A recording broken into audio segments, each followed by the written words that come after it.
Ethiopian forces have announced the recapture of the strategic towns of Dessie and Kombolcha from Tigrayan forces. Forces aligned with the Tigray People's Liberation Front had captured the towns in the Amhara region just over a month ago. And this gave them the courage to threaten a march on the capital, Addis Ababa. Ethiopian forces have recaptured two strategic towns from rebel Tigrayan forces, the government said on Monday. It is the latest sign of the government retaking territory.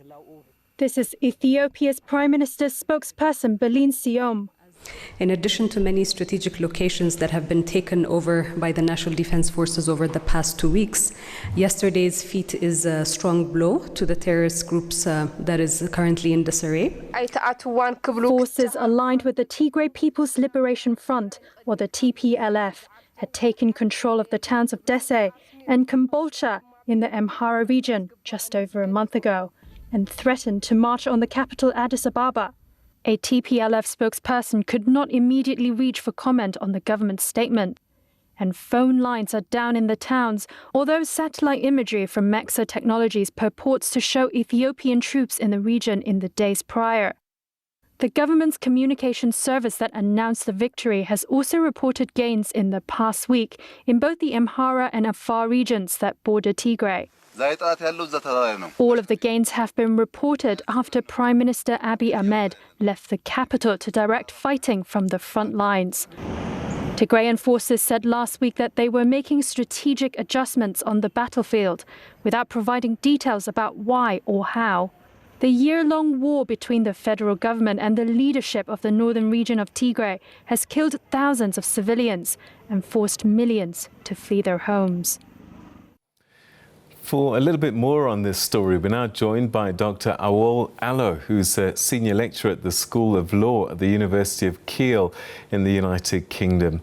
Thanks very much indeed for joining us, and welcome to the programme. What do you make of this latest development that Addis Ababa is saying that they've recaptured these key towns? What does that mean? Yeah, so I think by now we know that the Tigray Defense Forces have left northern Shawa, the towns of Dessie and Kombolcha, and also some parts of Afar. This has been confirmed by the spokesperson for Tigrayan Defense Forces. But what is really puzzling is the fact that the Tigrayans left these areas without fighting, and the withdrawal was very orderly, coordinated. They didn't leave their weapons and logistics behind. So you wonder whether there was some kind of deal that has been done with the government, because it wasn't just their orderly withdrawal. We also have Abiy Ahmed allowing some humanitarian aid into Tigray. Now, you remember there have been significant intensification of diplomatic effort to bring the two sides together. At the earlier stage, that did not work. But the fact that now Tigrayans are withdrawing, they are saying this is a strategic withdrawal. But it seems to me that there is probably some kind of deal that has been done between the two, which, for whatever reason, they are not telling the public. So a deal might have been done. What will that mean? Is this giving us a hint that the sides perhaps might be trying to find a way back? It would be interesting to see, at this point, the question of whether there's a deal or not is really just an opinion, it's just a speculation based on the events that I see on the ground. We had that dramatic announcement by the Prime Minister that he is going to the battlefront to lead his armed forces. We knew at the time that there were expected shipments of new high-tech weapons, including drones. So the Prime Minister knew that he is going to have something that would help him.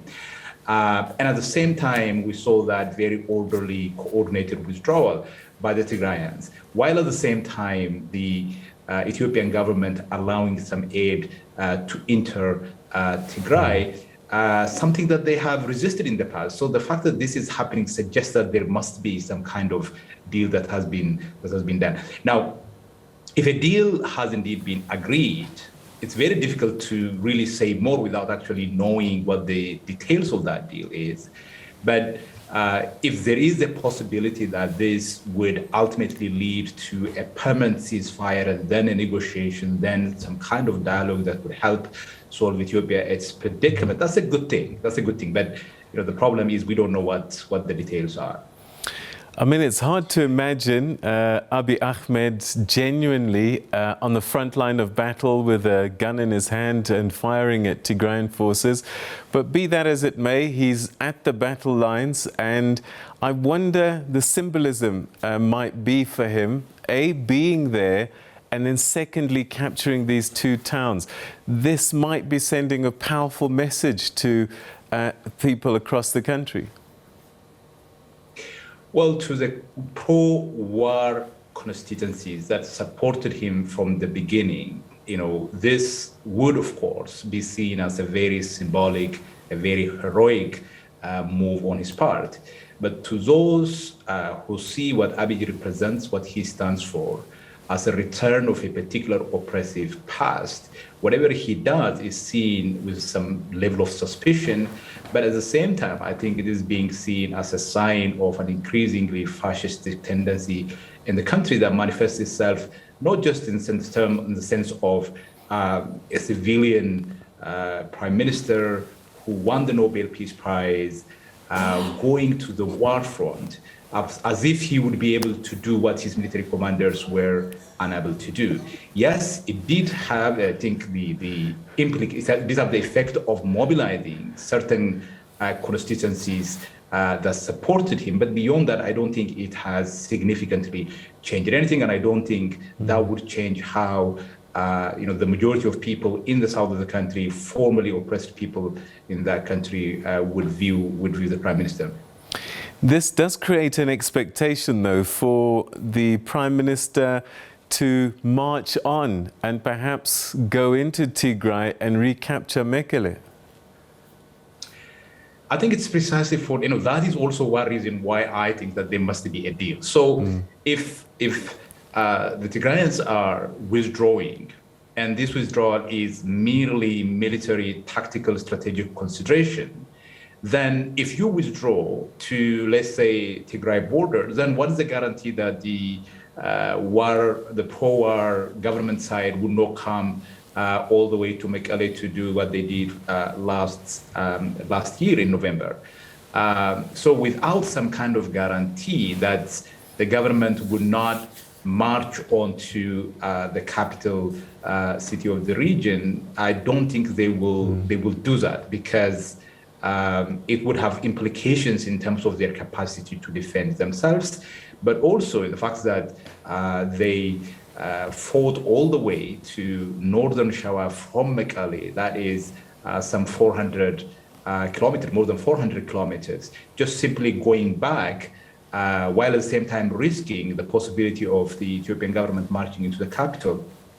I don't think they would do that. I don't think that makes sense, militarily speaking. I'm not a military strategist, obviously, but I think it doesn't take a military strategist to see the implication that would have on them. So it seems to me that there is something more than just a strategic retreat on their part. Let's cross the border and go inside Tigray. We are reading reports of protests taking place there, of citizens saying that the Tigrayan People's Liberation Front does not represent us. This army does not represent us. What do you make of that? We are now, as outsiders looking in, a little bit confused by this picture, or has it always been like this and it's just becoming clearer? I'm not aware of that particular report. If this is ethnic Tigrayans, not in the Tigray regional state, but in other parts of the country, organized by the government to do that, that is something plausible. I think this government has really gone to a place where it is inconceivable a couple of years ago to go to. You have now a government that is rounding up innocent ethnic Tigrayans from cities across Ethiopia, locking them behind bars, and now parading them before television as if these are prisoners of war, basically saying these are the prisoners of war that have been captured. So I would not be surprised if the Ethiopian government forced ethnic Tigrayans to go out. In fact, I have actually seen something to that effect on social media, that there is such a plan. I wouldn't be surprised if that was the case, but I don't think right now, in an area that is controlled under the Tigray government, we would see that kind of opposition, because it makes absolutely no sense for the Tigrayan population to basically protest against the only institution, the only government that has been defending them against not just Ethiopia's, but also from an enemy country from the north, that is Eritrea. It's also, I think, important to point out that the Tigrayan population, I think, supports overwhelmingly what the Tigray government is doing now. So I think it's highly likely that that is from other parts of Ethiopia, not Tigray. Where is this going, Dr. Awol? I'm just wondering, Ethiopia is in the midst of a full-on civil war now. There were fears at the beginning that it might happen. It has happened. Millions of people have been displaced. Thousands have been killed. And the international community is scrambling to try and find a solution. And in the midst of all of this, the war continues, 2 towns captured, Tigrayan forces withdraw, maybe strategically. What is the end looking like? I mean, it more and more, it looks as if they're getting further and further away from the ability to get back to a table. Absolutely. I think for any military conflict to lead to some kind of ceasefire and an eventual negotiation and a settlement, it's important that both parties reach some kind of mutually hurting stalemate, in the sense that neither of the party believes that they can win the war, but at the same time, neither of the parties could justify the status quo. Right now in Ethiopia, we have a situation where, for a few weeks, the Tigray Defense Forces, the Oromo Liberation Army, they would think they would see themselves as being on the cusp of victory. Now it is the Ethiopian side that sees itself as being on the cusp of victory. But we know that war is not something that goes according to some, preordained assumptions. It's not some kind of uninterrupted journey towards victory. It is, a lot of back and forth, towns captured, retaken, and that is what we have seen over the course of the last 1 year in this war. And I think that is what is likely to happen going forward as well, unless what we see now would in some ways lead to some kind of ceasefire. But I don't really see that the parties, both of them, are prepared to make the necessary concession, particularly the Abiy government. I don't think they are willing to negotiate at all. The idea that Abiy has been propounding, this notion that Ethiopia does not lose a battle, does not lose a war, something that has a very biblical foundation. And it's very difficult to, I think, politically resolve disputes with people who very genuinely, in religious terms, believe that they are not meant to lose, that they are meant or destined to win. Is the outcome of this particular civil war going to be a template of what happens to the rest of Ethiopia? Well, I mean, that this conflict is not just between Tigrayans and the central government. It's also a war with the major ethnic group in Ethiopia, the Oromo. The Oromo Liberation Army has also been fighting against the government. What you have now in the country, apart from the conflict, is a significant militarization of civilian life, where government has been rounding up ethnic Tigrayans, rounding up ethnic Oromos. Today, for example, there was a report of a journalist by the name of Yasper Tesfaye that was picked up from his house. His crime was simply to encourage people to have a civil discourse, a critical conversation about the future of the country.